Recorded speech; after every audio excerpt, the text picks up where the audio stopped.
if I'm playing my monster hunter in Strahd, like a Van Helsing type character, and then I'm playing a completely different game like a year later, I can't sit there and go, oh, well, when my vampire hunter did this, like this was the effect, and this was, that knowledge doesn't transfer over, like Neil said. And it's the same way where it shouldn't transfer over from what the player knows. Really, I think the metagaming that I've had that has been the worst in my experience has been when another player has tried to sway somebody at the table or tell somebody what to do on their turn based off of knowledge of the game or the mechanics, where the actual character would have no knowledge of these things.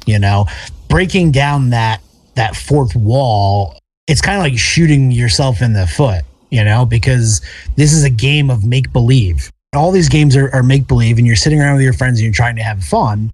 You're trying to be in this world and experience it, and your characters are supposed to be a part of that world.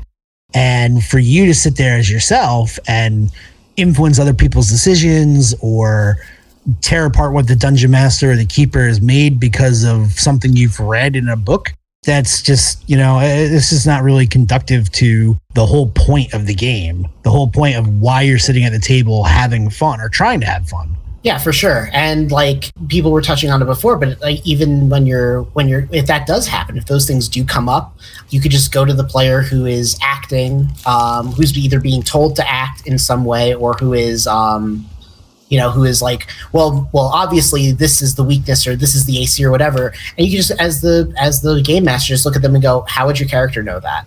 Why does your character know that? Explain why your character knows that. And if they can't explain it, then it's like, well, then they wouldn't know to do that. So what would they actually do without that knowledge? Yes. And I think the other side of that coin is, I think it's the job of a good role player to say, hey, what would my character know about these things? Would my character know anything about this creature or this place?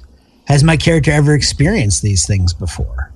And to ask the dungeon master, ask their keeper, game master, their supreme overlord. Yeah, their overlord. Whatever the case might be, like if that's what you're trying to get at, and you have a reasoning or a belief that you think that your character should have this knowledge from beforehand, then bring it up to the dungeon master, pass him a note, or just flat out say, have I ever encountered something like this before? And more often than not, if your DM is willing to work with you, they're just going to say, hey, roll a history check or roll an arcana check for you to see what you might know about this stuff. And that's way better than sitting there going, oh, well, yeah, it's this creature, so this is what I'm going to do. This is what I'm going to have my character do, because I know outside of game that this is what needs to be done.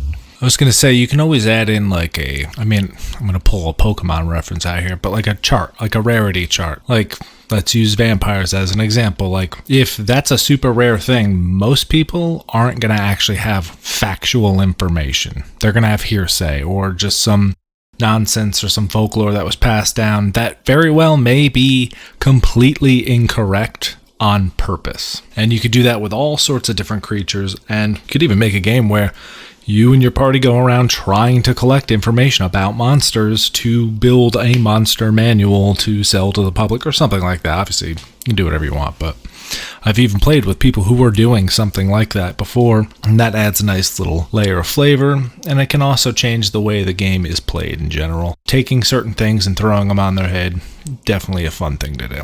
That's a really cool aspect to it, for sure. Like, just having that, I always love giving, like, it's the game Two Truths and a Lie. They go around trying to find factual information. You give them some solid stuff, but you also give them stuff that might not be as solid, but they're none the wiser. And then here you go, this person's throwing a tangerine at a vampire because they think it mimics the sun. What if it does? Not the Tangelos. Cody, Tangelos aren't real. We all know this. Tangelos are totally real. You can't keep lying to yourself. In his world, Tangelos are extremely real.